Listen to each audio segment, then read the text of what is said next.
Hello, and welcome to Broads and Books. I'm Erin. And I'm Amy, and this is episode number 71, Not Ready to Make Nice. Not Ready to Make Nice. What is this, Erin? By the Chicks. By the Chicks. By the Chicks. And this song is my anthem. I love it so much. It's on every playlist of mine because it is just gritty, in your face. Look, I'm not ready to pretend this is all okay so you feel better. Yeah. That's really what it is to me. This should be on our signatures, email signatures, as we sign off on yet another inane conversation. Yes. Via email. I'm not ready to make nice. Not ready. Not ready to make nice. Nope. So what would you say? This is about picks where people aren't going to back down. No one is going to back down in these picks. They're saying, no, this is an issue. This is my hill and I'm going to die on it. Yeah. This and is for where I'm people, putting my flag. yeah, for people who may not know, remind people what the story of this or the background of this so song. this is the group formerly the Dixie Chicks. They changed their name to the Chicks as recently, but they came under a bunch of fire during the George W. Bush presidency because they said they were embarrassed of him. And this led to widespread outrage in the country. I mean, people were holding parties where they were running over their CDs with bulldozers and steamrollers and stuff. And they went through a period of basically hell where they were getting death threats. Yeah. Death threats. Death threats. For speaking their mind. Again, this is an opinion. You don't have to agree with it. And you don't have to listen to them. If you don't like them anymore, great, don't listen. No one said it was going to be the national anthem. No. Although it kind of should be. It should be. Yeah. It should be. Should be the female national anthem. It should be. Yeah. Yes, exactly. But they got a whole bunch of flack for it. It was terrible. And they wrote this song in response. They sure did. Hey, guess what? We stand by it. It's our opinion. We're not ready to make nice. And what I not ready to back down. No, we're not. We're mad as hell. And now you're just quoting the lyrics. You betcha. Try not to sing it. Just quote them. Well, after you suggested this song, I watched the video again because I forgot this song. And what I loved about the video, and we'll link to that, of course, is that there's a very gendered thing going on. It's showing women being tied down and, deemed hysterical for saying their mind, which, damn if that's not what we like to talk about. Exactly. Yeah. Yeah. Again, this is all because of someone's opinion. This isn't, nobody was saying this was fact. Yeah. No one was I don't know, maybe a CDC director that was on national TV saying things that you knew weren't true that would have a profound effect on your children. Yeah, it wasn't that. It wasn't that. No. It wasn't that. Nope. Nope. This was just a stray comment. Yeah. To which people responded, "Shut up and sing or you'll die." Yeah. Shut up and sing. So I don't like what you said, but I like your voice enough that I expect you to keep and using shut up and it. look pretty. Yeah. That's really what's being said, right? So this week we're not ready to make nice. No, we're not. Just to be clear, not ready to make nice. So Erin, I've got a question for you. Yeah. Have you ever held a grudge, and or are you currently holding a grudge? Oh God, I love grudges so much. Grudges are great. I'm really okay. I am quick to pull the grudge card. I'm quick to be I'm putting on a boycott or I have a grudge. But I can, if you give me time, usually I kind of back off of it. If you ask Mike, he'll tell you. And one of the many reasons I love that man is because he wholeheartedly supports every grudge I bring to the table without question. That might be out of fear of becoming one of the grudges. Yeah, but that's also fantastic. He is ride or die. Yep. I have boycotted clothing stores. I have held grudges against restaurants. I have pasta makers. Yeah, everything that I can do. And that's grudges can be useful. Yeah. I still won't eat at Chick-fil-A. No, good Lord, no. Yeah. And I still will never support Mitch McConnell. I have a whole big grudge against him, and that grudge is coming right back in my mind. That's justified coming right back. For sure. Yeah. But I think grudges are healthy. Yeah. And I think they're important. Me too. I understand that when I take a grudge or boycott a large chain, that they're not feeling that necessarily in their pocket. But you know what I always say? I vote with my dollars. I vote and then I vote with my dollars. Yes. And at the end of the day, that means something to me. Yes. So that's what I'll do. And when we were talking about this, it reminds me of Reese Witherspoon on Big Little Lies when she says, I like my grudges. I want to tend to them like little pets. Yes. That's what we're doing. Yes. I like it to grow. Yes. I like it to get bigger. I like to find more reasons to add to it. Reach into the sky and take over. Yes. Yeah. This is a really obscure reference, but do you remember the show King of Queens with Yeah. Kevin James and Leah Remini? Okay. On her show, Jerry Stiller played her dad. Okay. And he was constantly had a grudge about something. And one of the things was Halloween. And the most iconic memory for me from that show is him walking in the back door and seeing like the big Kit Kats and picking them up and going, "Big Kit Kats, also banned!" And throws them out the back door. Because everything related to Halloween was banned in the house. And like whenever I start a grudge, for some reason, I always think of him saying that. Like, "Big Kit Kats, also banned." Wow. Get on the train. Also, I like that phrase. Whenever I start a grudge, whenever I get ready to grudge the shit out of something. I like to gather up my thoughts, my big Kit Kats, and get ready. Grudges are great. I agree. I love them. So what pushes you over the edge to stand up for something, someone, yourself, hold a grudge? You know what really sucks, and this is because I think we are taught this way, is that so much more often I will immediately stand up for someone else versus myself. Absolutely. And in my mind, like the circumstances will be so much more clear. My reasoning will be so much more clear cut. Like I will have a clear, supportable reason for standing up for this other person. But when it comes to me, I immediately am doubting myself. I'm like, oh no, they didn't mean that. Oh no, it's okay. Like it's fine. Yes. But you cut in on someone that I care about, shit is going down. I like that. Yeah. Scrappy. Yeah. But you're right. We're not taught to apply that to ourselves. I know. I want to be more scrappy for myself. Yes. I want to defend myself more. Yep. Instead of worrying about if people like me. I know, but that is a hard balance. It is really hard. And especially when you're worried about like, family or other people that you have to continue seeing. Like you can't cut these people out of your life. Like you have to find a way to stand up for yourself and respect yourself and respect your dignity. But at the same time, you're worried like, what if they don't like me anymore? Right. Yeah. What if I'm disappointing them? Yes, absolutely. I understand that. I hate that. Erin, are there issues that people refuse to back down on that you just do not understand? Yeah, 100%. For me, the ones that always strike me, and I see this on both sides of the aisle, so it's equal opportunity here. When you are so diehard in one corner that you can't even be bothered to listen to logic or reason, I'm immediately suspect of your motives. Absolutely. Because no matter how like deep rooted I feel about something, I want to know all sides of it. I want to understand something. And I also think that might be somewhat of a female perspective that we want to understand what everyone thinks about something or feels about something. Like we feel like we have to give time to everyone. Yes. Like we have to. Yes, exactly. absolutely. But I also put a lot of value in that because if you can stand behind it and explain to me why, then that's fine with me. But if you can't, then I have questions as to why you feel that passionate about it. Yeah. The example that I can think of right now is I don't understand the mask argument. Like if you're out in public, you have to wear a mask. It is what it is. I don't understand trying to tell me that's a civil liberty in the United States. Yeah. Because last time I checked, you can still talk. So you're still not talk. muzzled.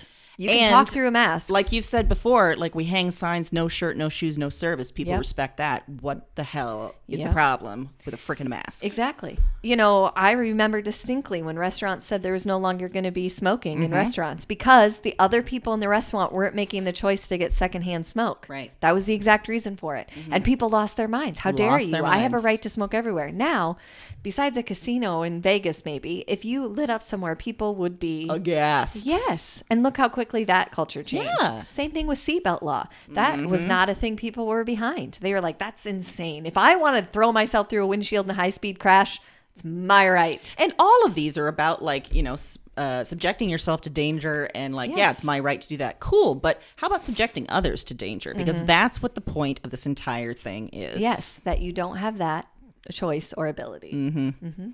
Oh, that's a good one. I cannot, as the more and more, and we're in one of those states where our governor has made some very suspect decisions in this front. Yes. And so we're routinely, like at trips to Costco, seeing people throw freaking tantrums about wearing masks.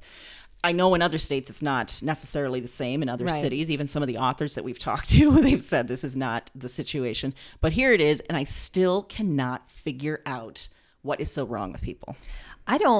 I don't think I'll ever understand it. It's just not logical. And people that I have pressed that have mentioned that they don't feel, I don't really think it's necessary. I've pressed and there's no logical reason. No. There's nothing. There's nothing. And some of their argument seems to be that, oh, well, at first they said not to wear masks. Now they say to wear them. And I think, you're touching your face and all this. Okay.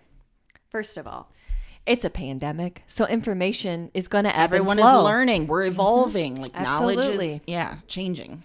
And if there's one thing you can do that is going to have a profound impact to stop this, guess what? That's going to get you back to your life sooner. Exactly. To all your liberties that you love so much. So much. And isn't there, there's been statements that if we all just wore masks for the next 6 weeks, we could freaking end this thing. Right. We could get back to all the world that you're so desperate to return to. Yes. And if you are so against wearing masks, I assume you are for meth, heroin, cocaine, all of those things being legalized, because how dare someone prevent me from doing damage to myself? Exactly. It's a civil liberty for me to shoot up. It sure is.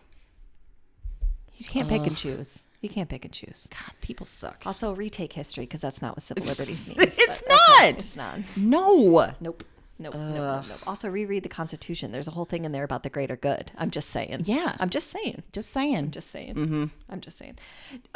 Speaking of, I'm obviously... We're coming in hot again. I'm triggered by this.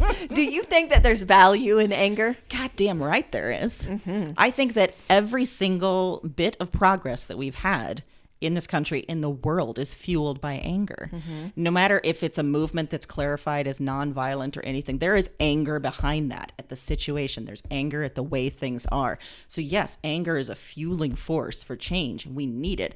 Also, it feels good to be angry sometimes. It does. And it in some ways, I feel like being angry can help us get past some of the inertia of just sort of letting things be the way they are. They can get us to go out and vote. Anger can fuel us to make changes and to see what's wrong. And so I think it's and especially for women. Women need to own their anger. Mm-hmm. It's okay to be angry. No matter what I just said about like not standing up for myself, I understand that. Yeah. I understand that I do that, and I get really annoyed with myself. I get angry at myself. Mm-hmm. But man, anger for women, it looks damn good. And you got to do it no matter what anybody else says. Yep. What do you think? Yeah, I think the same. I mean, I think it's always the people on the other side saying, why are you so angry? Are the exact reason that we're here, because you wouldn't listen to me when I wasn't angry. You got me to this point. Yes. And then you're surprised that I feel this passionate about it, because you poked and poked until I exploded. And I also feel like anger is sort of the mask we put on the other feelings that are coming out. To me, anger is the front feeling for fear, frustration, being belittled, being demeaned, being inferior, being treated that way, being discriminated against. Anger is sort of the front that has to take the brunt of all of those feelings. Yes. Because how else do you express how awful all of those feelings are? Yes. The only other way to express it is to get in the fetal position and cry. And nobody's listening to that. They're stepping over you. So what choice do I have but to be angry and show you that I'm angry? Absolutely. So. And nothing's going to change if we don't get angry. And we want things to change. So let's get angry. Let's get it. Not ready to make nice. I'm not. You know, I think that reminds me of cats, because cats are always on my mind. Sure. So, I think I caught up on some of our recent episodes lately because, we'll release them and then I won't listen to them for a while just to remind myself, God, we're great. So we're great. Hilarious. So funny. And I had talked about how I thought at first that my cats were not bonded like they said they were. Turns out they are. They are bonded often through anger. They like to fight, but then they like to lick each other and, cuddle. So it's some weird sisterly stuff, but there's a lot of anger is the first thing that we saw. But then there's some sweet love behind it. Oh. So I don't really know what my point for that was, besides just to bring up the cats. Yeah. Say, hey, they're still here. Podcats are still here. Podcats are still here, loving life, and I like it. And if they're bonded in anger, so be it. Yeah, I am routinely waking up in the middle of the night to hear like a Thunderdome situation where they are just, there's hissing and there's swatting, and then I sort of rouse up and I see a cat just zooming around, and a 20-pound cat just zooming around. That's quite a sight. That is. I feel obliged to tell you that the American way would be to exploit that anger and sell tickets to the Thunderdome. Oh my God, you're right. Yeah. So something to think about. Something to think about. I mean, For a while, I was having the Feral Cat Fight Club out front. You were. Which I never did sell tickets to that. I should have. That would have been good least to entertainment in a cover pandemic. Cover your, expenses. Yeah. Yes. Agreed. Missed opportunity. Yeah, really. But man, our picks. Woo. No missed opportunities here. Nope. So my fiction pick is, I just finished this like a week ago. Oh. It's relatively hot off the presses from 2020. It's called Under the Rainbow by Celia Lasky. Oh. And Big Burr is a small town in Kansas, and it's been named the most homophobic town in America. Whoa, how does it get that title? You find out. Okay. So a group of LGBTQ activists moved to Big Burr for 2 years with the goal of living and working in the community and hopefully changing hearts and minds. How crazy. Like, I mean, imagine just moving right into the belly of the beast. And there you go. Wow. So respect terrific already. Wow. Terrific setup for a novel. Absolutely. And the I structure. forgot this is fiction. I was like, I was thinking these people are real. I mean, but it feels real. Yeah. Right? Yeah, Like, it you seems can like someone see. sorry. Wow. That was I got real lost there for a second. That was unfortunate. This did not actually happen as far as I know. Okay. I was like, really? How did the city get named that? I'm so sorry. All right. I'm going to rein it back in and just listen to the story. Oh, okay. Well, so the setup's great. The Yeah. structure is even better because it's basically a novel of short stories, connected short stories. cool. You meet characters from the town and from the task force. And so you're getting all sorts of political beliefs, all types of people.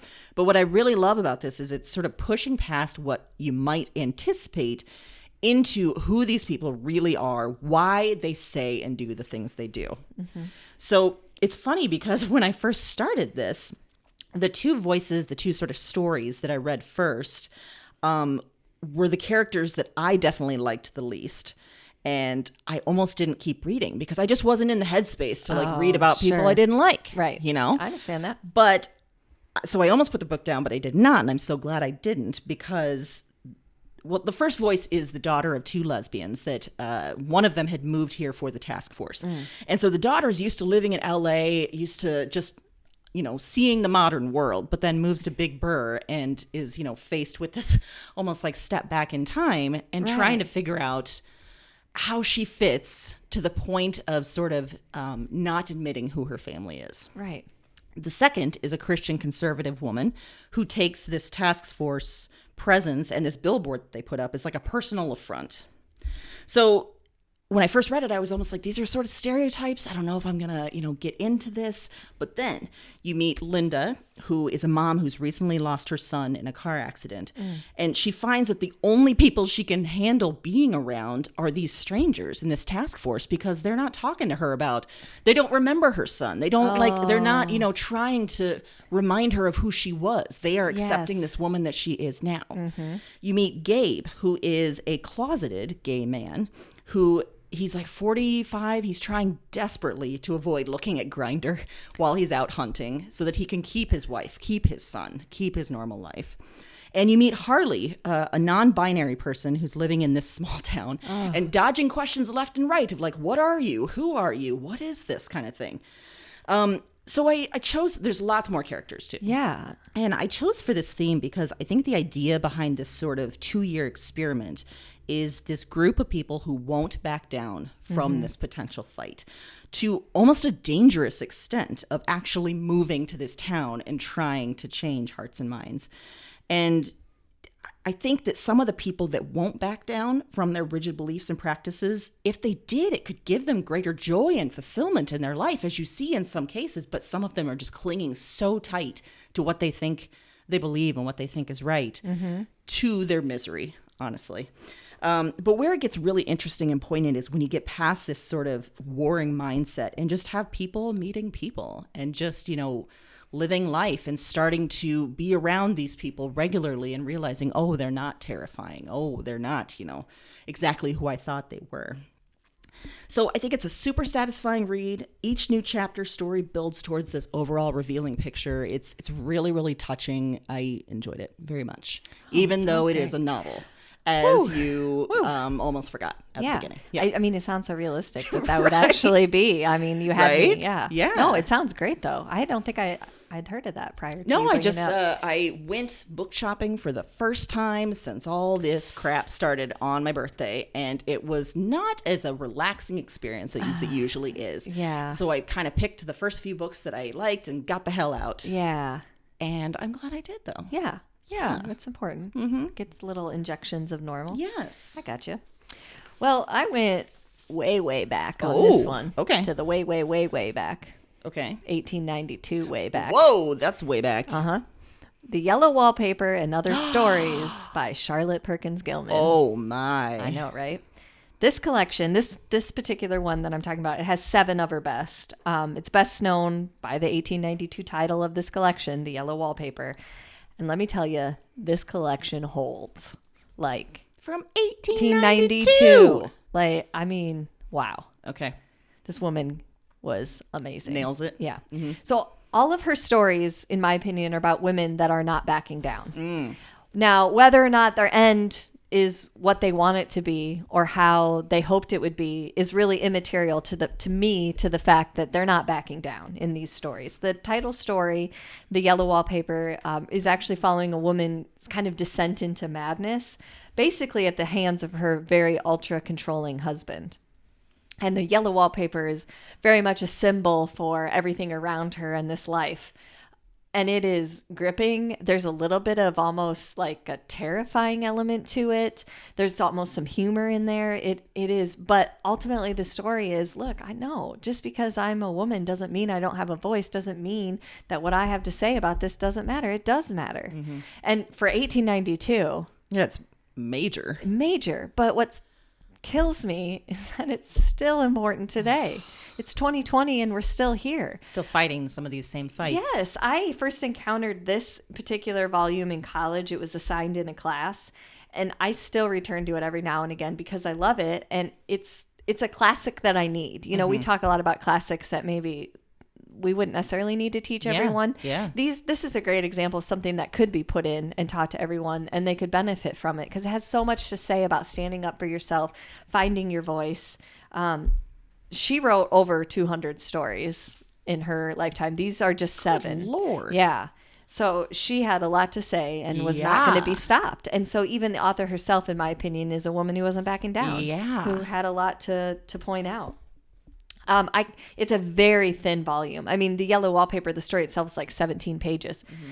But I'm not going to say that you read it quickly because every page feels sort of like this really important lesson almost. Mm-hmm. So it's something you can sink your teeth into. And especially if you are kind of in that mode of short stories and you like that, this is really going to, I think, speak to you in that element. But it's also not so long that it's going to feel like you're slogging your way through a English literature class. Yeah. Like it's worth it. If you haven't read it, it's not hard. It's not outside of anybody's ability. It's just some really good stories about saying, no, I'm not backing down. So there you have it. The more we keep saying that, the more Tom Petty's voice is going in my head. I won't back down. I won't. Not going to do it. I won't. I'm not ready to make nice. Charlotte Perkins Gilman, not making nice. Not making nice. No. I imagine she never did. No. I imagine she took a lot of flack for not making nice. Jesus, yeah. So this was almost 30 years before women could vote. Right? Damn it. Yeah. I mean, think about that Yeah. and what she was including in there. I mean, it is. There's another story about a woman who lost her husband, and this other man is trying to marry her because she owns like a it's like, I want to say bed and breakfast, but that's, like a hotel in that day and age. And he wants to control it. So he thinks by marrying her, and he's always kind of had a thing for her, and she's refusing. Like, she's elderly and she wants to retire, but she's like, no, I'll keep having boarders until the day I die because I will not marry you to let you have this property. Not backing down. Get it, Charlotte Perkins Gilman? Gilman. I got so much respect for you, Charlotte. Yeah. So. Wow. Mm-hmm. Well, this is now actually a nonfiction book that I'm going to talk about. And this is called... Apparently I completely forgot our format in episode 71. That's okay. We're keeping it fresh, and your brain just couldn't handle that we were talking about fiction first. Yeah, I think maybe because I knew my first pick was like it's fiction, but it's short Sure. stories. It's kind of another genre. Yeah. Okay. So Gotcha. maybe- Because you were blurring the lines. You thought I was blurring the lines, but I am sticking to our format. No, and not Robin Thicke blurring the lines. Not rapey blurring the lines. No. No, not going there. Nope. Okay. Did I just watch live sex on MTV blurring the lines, but just like normal blurring the lines? Oh boy, I don't know where to go from there. So I'm just going to go into my Just pick. right into the pick. All right. So my other genre pick is called Just Mercy by Bryan Stevenson. Did you read this one? Yes. This is... And I have not just this book. I also recommend some supplementary material with this towards the end. All right. So the book, though, is a memoir by Bryan Stevenson from 2014. And Bryan was a law student when he first worked with an organization in the South providing defense to death row inmates. And the experience was just life-changing. So after that, he decided that he was going to move south and he was going to found this organization dedicated to supporting death row inmates. So he does this. He founds the Equal Justice Initiative, which is a nonprofit law office in Montgomery, Alabama, dedicated to defending the poor, the incarcerated, and the wrongly condemned. So the book tells his story and how he developed the organization, but it also talks about some of the death row inmates that he works with, who are usually Black men that were sort of railroaded into where they are now. Mm-hmm. And there's this big through story throughout the book of Walter McMillan, who is a man accused and convicted of murdering a white woman, even though he was another place where like dozens of people say that he was, and there's absolutely no evidence except for a convicted murderer that sends him to death row. So there's that story, but Bryan also talks about some of the other work that the organization does, like trying to end the practice of sentencing teenagers and children to life sentences, which I knew nothing about and was utterly horrified by. Yeah. Do you remember that? Mm-hmm. Yeah. It's bad. So I think I chose this for this theme because he and the EJI are sort of the epitome of not backing down. Mm-hmm. With every case that he takes on, and especially Walter's case, Bryan and his staff, they face huge pressure to drop the whole thing. They're getting pressure from local law enforcement, from judges. They get evidence taken away or blocked. They get denied again and again for motions that would grant retrials. And as much as the evidence may show that his clients are either not guilty or were not granted the full extent of justice that they should be, the system pushes back. Mm-hmm. So it's inspiring as hell, but it's frustrating as hell, too. It is so sort of just, how in the world is he able to stand up to this monolith of our system? And how is our system this terrible? Mm-hmm. I think it's also, what I alluded to was it's a great resource for understanding the deep, deep flaws of our system and how much systemic racism is really built into it. Mm-hmm. I think Bryan is a great writer. I love the way that this is structured, that there's this sort of through story, but then there's different topics that he sort of faces and has come to understand more over time. I think he's a very inspiring voice, but he's also human too. He talks very much about how much sacrifice in his personal life he gives in order to follow this through, to dedicate himself to this cause. Mm-hmm. And so the supplements that I recommended was one, the movie Just Mercy. Yeah, I haven't seen it. It's really good, and it focuses specifically on that Walter McMillan case. Okay. So That's it kinda what I stars, gathered, it stars Michael B. Jordan Girl, wonderful. as Bryan Stevenson and Jamie Foxx as Walter McMillan. That's right. It's really well done. You'll see, especially if you read the book, that as is the way with many movies, some of the situations are kind of condensed into this story that may actually have happened in other cases. Gotcha. But it's fantastic. It's really powerful and frustrating as hell too, but really well done. And also, there's a documentary on HBO called True Justice that follows Bryan and the Equal Justice Initiative. Oh. And it talks to him more about his life, about building that organization, and his major mission of creating a lynching museum, which they eventually do. They build this museum that is dedicated to named and nameless lynching victims from over time, Oh my which is God. incredible because there's never really been an organized effort to do this. No. So it's given a lot of families a place to sort of feel like they're being recognized and being acknowledged. And it's a really powerful part of that show. Wow. So you get 3 in 1 That is an amazing in my pick. picks today. That is amazing. And all of them not backing down. Not doing it. Not doing it. Will not do it. Mm-mm. All right. Before we get started, though, Yeah. you read Just Mercy. Anything Yes. else that you No, would say from nailed that? it. Yeah, Okay, it's incredible. It's a very, very powerful book, I thought. Mm-hmm. I haven't watched the movie for that reason. I'm really bad about that. That is Yeah. a sticking point for me, is that when I'm really connected to the book, I struggle sometimes Mm-hmm. to make that leap to screen. So I haven't, but now I think I will. I think you find that it's really, especially the way that Michael B. Jordan sort of takes on the character of Brian, I think you'll find a lot to like there. Okay. And he's nice to look at, too. Michael B. Jordan is a delight. He is a delight. He's a delight. And he's a good actor. He is. That's very Yeah. true. Mm-hmm.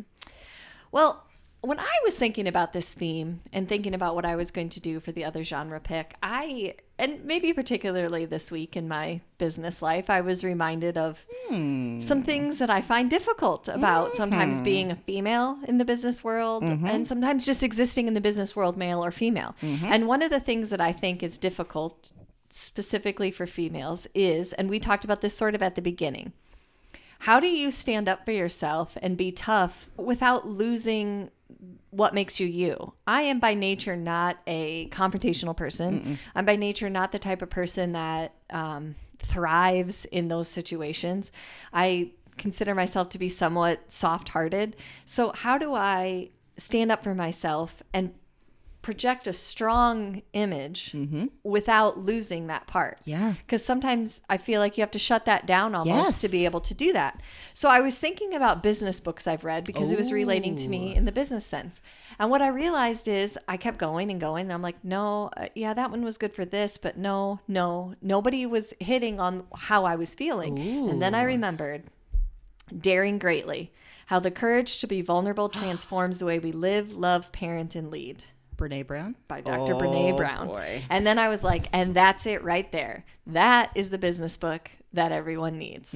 So I've read lots of business books. Some of them are great. I'm sure that I'll go on to recommend different ones at different Absolutely. times. But this one to me is at the heart of what not backing down is. It is being able to take a stand and explaining why it's important to you, which is always more effective.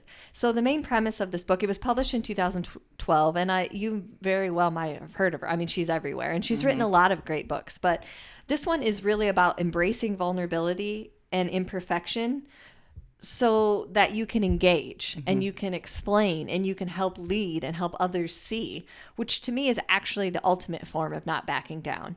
You're not, like I mentioned, just being so divisive about an issue and saying, this is how I feel and everyone should feel that way. You're really doing the work and unpacking your own feelings about it to do a gut check and make sure you're understanding it from your own perspective, but also how you can bring other people in by sharing that, by sharing your experiences, by being open and vulnerable and raw, and how that draws people in and is actually a more effective way to lead than just dictatorship of this is what it is and you'll like it or leave kind of thing.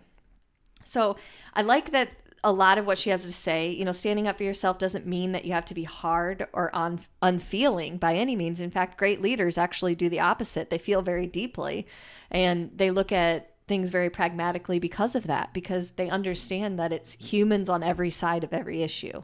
Regardless of whether you're on the opposite side of someone, that's still a human being that deserves a level of respect. She has a very approachable, easy to relate to writing style that the book almost felt like it was specifically written for me. Like when you're going through Isn't it. that amazing That she can write in that way? Yeah, That because I have to invites imagine you in. everyone Oh, has for that sure. feeling when Yeah. you're reading. I mean, it just hits at some of those things.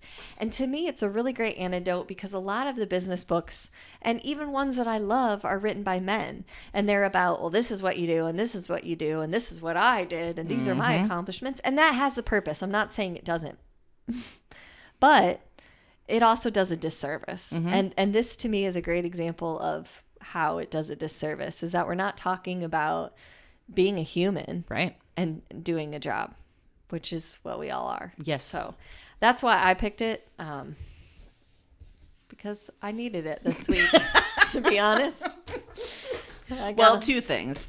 One, I remember that this book was actually recommended by my therapist back in the day. Oh, because I think and I'm sure she recommended it to other people as well, like us, and maybe to a lot of women, because I was having a real hard time learning how to be open and vulnerable and all of the things that you're supposed to be as a human, with dealing with this shitstorm of a world and all of the terrible things that can happen to you on an interpersonal level, on a social level, everything. Absolutely. So yeah, I think, not just us avid readers, but, healthcare professionals, they are seeing the benefit of this. It's interesting though that I've never heard about this in a business context, and that's fantastic. Yeah, I think that's one of its primary places it would shine, in my opinion, and it's what we need more of in business. I understand business principles. I understand that a lot of times, you're working for a profit and things like that. I get it. I totally understand it. But I also truly believe that there's a way to be an entrepreneur and a business person without stepping on people, without cutting throats, without doing things that you can't look at yourself in the mirror and say, I still feel good about what I do. And to me, that's important. And I think that this book really gets to the heart of that, is about leading and how you get people to see that vision without stepping on other people to get to where you are. Yes. Just about being you. Yeah. And yeah, you're kind of dancing around this, but you had a rough week with some business experiences. I did. Yeah. What do you think was the problem with this particular person that you were interacting with? That he had not read this book? I think primarily he had not read this book. I'm going to go out on a limb and say he did not like the fact I was female. Nope, sure didn't. You've said this before, but you work in a very male-dominated industry in a small business with your husband, and many times this has happened where someone discovers that you are a woman, and oh shit, the floodgates are open. And a lot of people in this industry are used to encountering women in like a receptionist role. Yes. So they're used to being passed off. Like, oh, let me check on that. They're not used to a woman being the final decision maker and saying, no, this is how it is. And this is what happened. And it can be very inflammatory is what I found. This particular person sort of went a little crazy. I would say I hate so. to label him as crazy. There was a knowing tantrum. A very big tantrum. Yes, because you said things were going to be a certain way, and he could not handle it. Couldn't handle it. Really, with no reason. There's no logical reason for him not to handle it. I tried to get to the logic, and then when I sort of explained why that logic doesn't work, that really set things off. I will tell you that this person emailed me 10 times. Yep. And I responded 3 times. The other 7 were unprompted and varying degrees of anger and shock, and he tried to pretty woman you. He tried to pretty woman me. He said I made a big mistake with his business. He basically owns the equivalent of the cheapest property in Monopoly that everybody lands on. It doesn't do you any good, is what I'm saying. No. You can't pretty woman me. So you didn't miss an opportunity. No. You did not. No. But he tried to say. Yes. And what he doesn't understand about me is that I have done this long enough to know that there sometimes to get ahead in business, you have to cut a client. And guess what, buddy? Snip, snip. I got no interest. Don't call me when your place floods, because I ain't showing up. I got your address written down. I got your name written down. You're on a list. You are on a grudge list. But you and I were talking about this a lot this week, because this was just so infuriating, and you were trying to figure out your best response, knowing that you were up against some stereotypes of what women should be and what women should do. He was very much expecting you to back down. Absolutely. As soon as I think that's what happened, is the first email had a very different tone when we were responding. The second email, I made the mistake of signing my name. And the female version of my name, it's very clear that there's not males usually that are named Aaron that it's spelled that way. Yeah. And I think he saw it and he thought, oh, perfect. Yeah. I'm going to get this. Yeah. And I'm going to talk her down to the price that I want. Yes. And I'm going to use some real effed up logic to get there. Yeah. And then when I didn't like that, that was infuriating to him. But I'm downplaying it now because I was very worked up, because the reality is, just like we talked about at the beginning, I can talk a big game, but it's very hard to take those things on and not question yourself and go, okay, did I do this right? Was I condescending? Did I not explain things fully? am I not doing this right? Maybe I should do some more research before I finally like got in my own, out of my own way and was like, no, This I guy know is that being this a is dick. correct. Yeah, exactly. But the other part of it that was incredibly frustrating is that there was another party involved that we work with that sort of just left me out there in the boat. Yeah. And privately emailed me and said, so sorry, like, appreciate you, all those things, but chose not to defend me in front of this person. Right. Because that would probably make him look weak, and he didn't want to Yeah. look weak in Right. front of the other guy. Yeah. And I'm assuming he doesn't want to lose that side. He Yep. has a business part of it too. That's fine, but also really crappy because I wouldn't have done that. I would have defended him. We're just two people on the other ends of a computer. Yeah. I'm not trying to get you. I'm sorry that something in your life feels that way. Yes, like you're taking something out, obviously, Yeah. on you. Yeah. And the fact that, he's not getting what he wants. He's probably not getting what he wants in other areas of his life. And you are the scapegoat. Yeah. So the other thing I did was a little bit of research because that's one thing that that's another thing when you cross me. I do some research. And he's actually second on the property in question to a female. And so then I was like, it all becomes clear then I was now. like, you know what? You coattail riding. Oh, That's that fine. son of a bitch. That's fine. We're done here, buddy. Uh-huh. So he is Move trying along. to assert some dominance because he has Move none along. in his other life. That's fine. You move on. I'll move on. Everything's good. But you're not going to back down. I'm not ready to make nice. Don't email me again. It's not going to go well. I'm not going to make this nice for you. I can tell you that. Oh, I'm so glad you were okay telling that story. I wasn't Yeah. sure if I was going to ask or not, but Yeah. it was a good example, a real world example Yes. of this shit. Yes. I'm not going to say that I don't dream now of the day when he needs our services and Oh, he calls and I get to say, I dream not of that." today, not today. I dream of that as well. Or I could just say, not ready to make nice and hang up. Maybe the next email you just send the video over, Watch this video. Let me know You'll your thoughts. understand. Because I know you're going to what's email happening. me anyway. So let's make this constructive. Let's find out what you really think about some things. To me, it was Let's be pen pals. the quantity of emails just unanswered. I just pictured him like on the toilet, just like sending these. Oh, she's gonna get this one. Oh boy, she's really gonna hate this one. Oh, there it goes. And finally, when I got some perspective, that actually makes me laugh to think that somebody was just like pacing around their one-room Oh, God. apartment, just being like, "I am So going to get her angry. so good. How dare she?" And So I'm gonna send her 4 emails Yeah. in a row. Did she delete it? She didn't even answer. What? She had to get it by now, right? Oh yeah. Yeah, Oh, I did glorious. get it, and I didn't answer. Yeah, you didn't answer. Oh boy. What you got for pop culture Oh over there? boy. Well, first, do you feel a little better I after do. airing some of that? I Good. feel a little lighter. Good. I feel a This little was a lighter. shit week for you. It was a shit. Yeah. Week. Yeah. Well, for pop culture, I've got something that I think will help us all through shit weeks. Ooh. It's a podcast. Okay. I've talked before how much I like Jamila Jamil. Oh. And this is a I Weigh podcast. So Jamila Jamil, like we've mentioned, she is an actor and an activist. You may know her as Tahani on The Good Place. Fantastic role. Fantastic show. So great. Loved it. And a couple years ago, she started on Instagram. She posted something that said, here's what I weigh, not my actual weight, but my love, my, success, my all these other things that actually define a person versus this freaking number on a scale. So that started a whole sort of flurry of activity. And she started this I Weigh account where people post their own pictures and say the things that they weigh that are everything except your actual body weight, because your body weight doesn't freaking matter. Right. She's personally lived through anorexia, through suicidal ideation, and she's become a huge advocate for all bodies, all sizes, all types of people. So big movement still on Instagram. You can follow I Weigh, and now it's sort of an online community, and now it's become a podcast. And so this year she launched this podcast, and it's very simple. She talks to actors, activists, interesting people that sort of talk through concepts and experiences that they are very passionate about so that we can all sort of learn. So there's some big names you'll recognize. She's talked to Billy Porter. She's talked to Reese Witherspoon, Phoebe Robinson, even Roxanne Gay. Yes.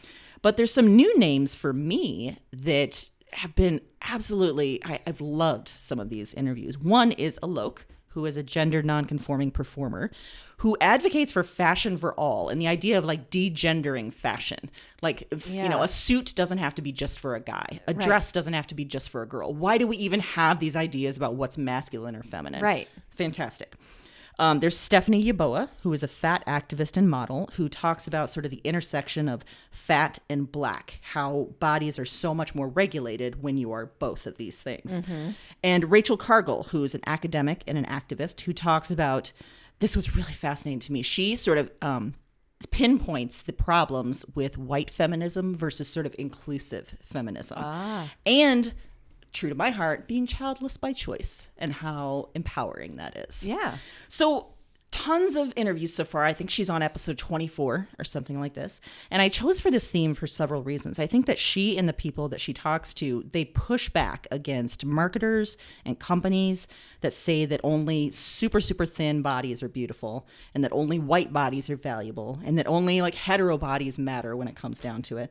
And she calls that shame. And I love that idea that she is very much anti-shame, that all these things that we're supposedly ashamed of have been taught to us, and it's all bullshit. I think also I like this because she is personally attacked on social media and media all the time. She has become sort of a lightning rod for all sorts of things. And what's great is if it's something that's called to her attention that she's actually made a mistake on, she will own it and she will say, thank you. And I am learning and I have learned from this and I will do better. If it's some bullshit about, just stupid toxic crap, then she says fuck right off in a very public way. And I love it. And all of these interviews, I think it's a way for us all to learn more, to have deeper empathy about the world that we live in and the people that we live with. And as we've said before, empathy is something that's severely lacking in politics, in the world, in everything. So I think there's so much to love about this podcast and about Jamila, and you got to get on it. Do you listen to it, Erin? Yeah, because of you. Yeah, it's terrific. I loved it. Yeah. Have you had any recent favorites that you liked? Nicole Byer was one of my favorites. Yes. That was a great one. But I love her. I mean, she's a comedian and hilarious. So I loved the Roxane Gay one. Yeah, they're all amazing. Yeah. She's great. I think the one I'm listening to right now is her her stylist, Law Roach, who also styles for Zendaya. But what she talks about is like when you get into acting and fashion, you're supposed to wear these sample sizes, which are like size 0. And she is not fat by any means. She is thin, but she is not that thin. And so she would never be able to fit into these things. So she didn't get the press. She didn't get all these things. So there's this super sort of cyclical, gross way of encouraging women to be as tiny, tiny, tiny, tiny as possible, or you're not going to have the success that you want to. Instead, this stylist, he was like, I don't care. I love women of all sizes. I will dress you. Let's do this. Yeah. And it's fantastic. Which is great. Yeah. Good for that stylist.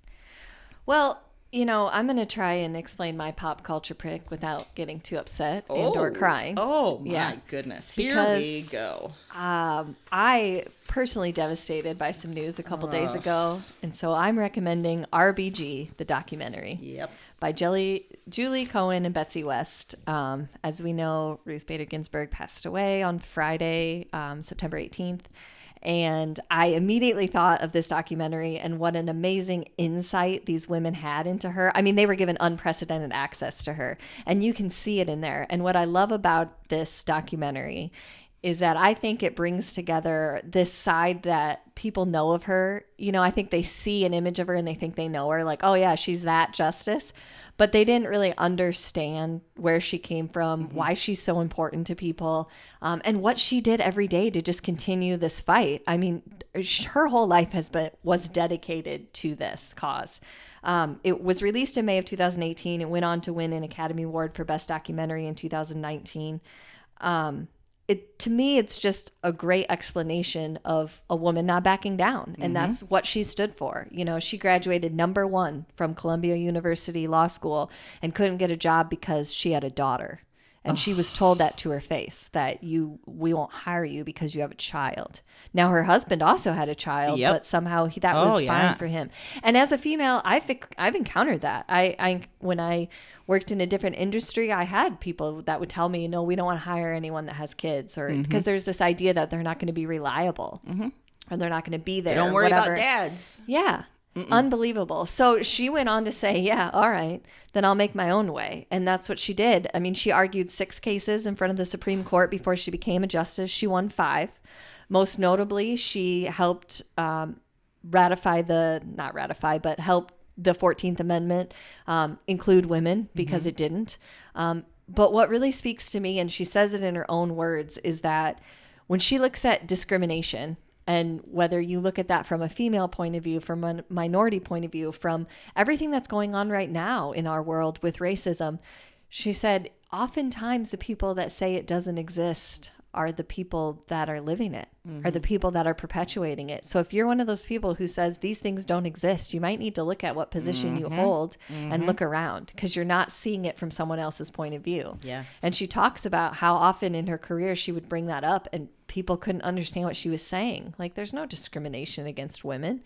They couldn't understand that that was something that existed. Right. Another quote of hers that I absolutely love. This was a few years ago. It was the case where they were trying to water down the voter suppression laws, which we understand are so important. And she was so adamant against not doing this.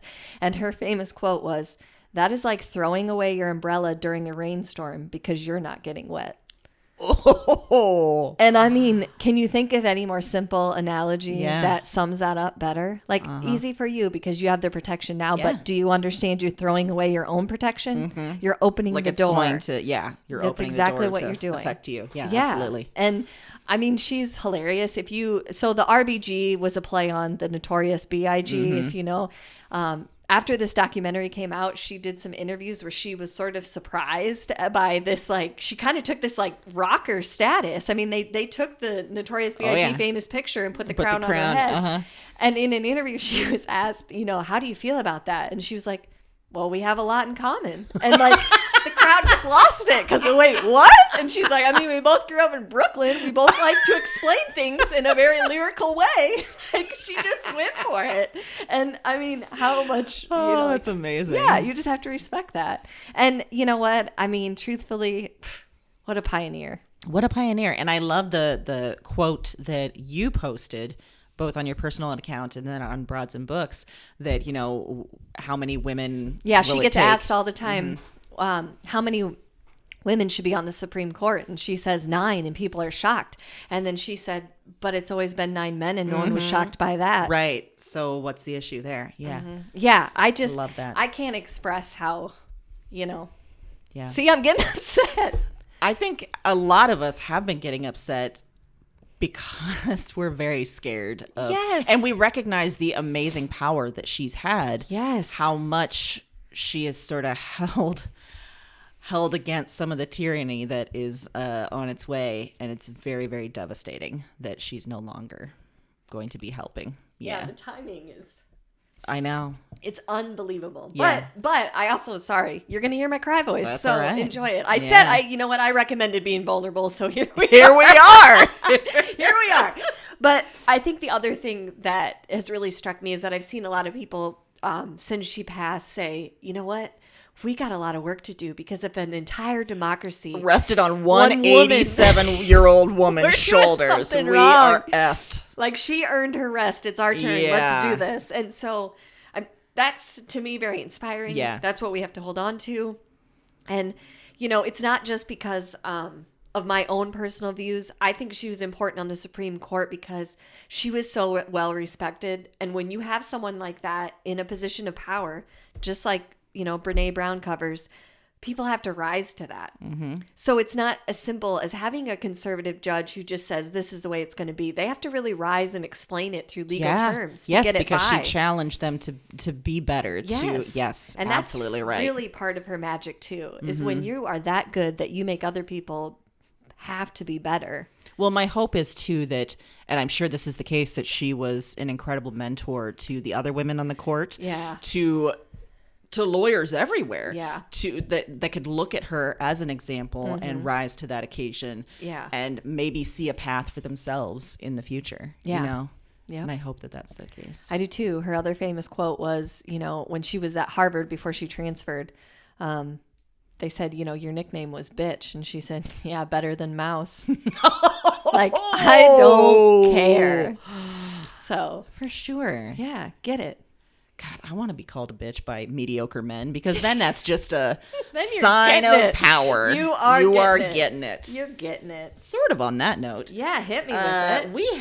We sometimes we've read wonderful reviews that Glowing we have reviews. gotten as just a nice thank you to the people that have submitted them, as well as encouraging those of you who love us to do the same. We've also in the past suggested that if we get negative reviews, we might read them aloud. Yeah. And guess what? It's your lucky day. We're not ready to make nice. We're going to read it. So this review is entitled "Just Not for Me." Okay, fine. Okay. Wait. Before you read it, Yeah. can you tell me what the username is? That's what I was just going to do. Oh, The okay, I'm sorry. username is all emojis. It is a cat emoji, a flower, a mouse emoji, I think another it's a cat, tiger. a I don't tiger. know. Oh, that's it. Another flower, a pig, and a sunflower. So this review says, sounded good. I tried. The books were interesting. But I guess listening to ongoing giggling and meanderings gets old fast for me. Well, first of all, I salute you for trying. Because, obviously that's what you're going for by saying that. well, I was also told trying's an excuse for failing. Ooh. But you do you. No, you do you. Yeah. Secondarily, Oh, yeah. it's giggling that I think you and I That are both one, hung up on. I have really struggled because this was back in March, and I have struggled with this one. And it's the word giggling and meanderings that really stuck with me. And I think, one, we don't giggle, we guffaw. We sure. laugh heartily. Heartily, There is snorting. yes. There is sometimes peeing. There is Sometimes. like some hardcore laughing. Yes. So we're not giggling. We're not little girls. No. And that's, I think, the point you were kind of driving at. Right. That we Yeah, were there little was some girls. belittling there. And here's the thing. I love constructive criticism. Yes. If I can be better at something, help make me better. That is what this world is built on. I'm not going to stop laughing. Oh, like that. I'm not going to do it. And In fact, meandering is my whole life. So good Lord, yeah. that's That's just who we are. And we've gotten many positive reviews to that effect. yes, absolutely. Also, I think you had an interesting point about the emojis, the username itself. Yeah. You were trying to figure it out, and you was- just couldn't figure it out. I was kind of trying to decode it because we have cat flower, pig flower. Immediately I thought pussy flower. right, which then got us Takes me a thinking. certain place. Sure does. Mhm. Also, the other thing I want to point out is that they could have given 1 star. They did give us 2, which I'm not sure if that's a guilt star, what that is. Right. I would encourage you in your future reviews to own it and just do God, a yeah. 1. Yeah. Just do a 1. But also, what I'm confused about is that the language isn't very strong, giggling No. and meandering, but yet you felt so strong about it. that you had to write a review. Yeah, So I'm just confused, really. I am confused. yeah. I can tell you I'm not ready to make nice. I am not going to stop giggling. Nope. I'm not going to stop meandering. No, This is what we do. that's This what is we how do. it be. And guess what? The great news for cat flower, pig flower, and or pussy flower is You're probably not listening to this anyway. well, yeah, we're definitely assuming that. If you are, then that's weird. Now you're like hate listening. Yes, and I don't- why are you doing that's that? creepy. Stop it. That's creepy. That's real stalkery. Yeah. But the good news is, yeah, you don't ever have to. You don't have to make us part of your everyday life. No, you sure don't. So there we go. It's our first one, Pete. It's our first negative review. We've gotten lots of lovely positive reviews, Yeah. and this one we just felt like we had to bring to you. Yeah. And you know what? If giggling and meandering are the worst things I do, then Oh, God. We're I'm doing killing great. It. I am killing Killing this. It. And if you like giggling and meandering, the good news is we're back every week. Damn right we Wednesdays are. And in until your then, ears. happy reading.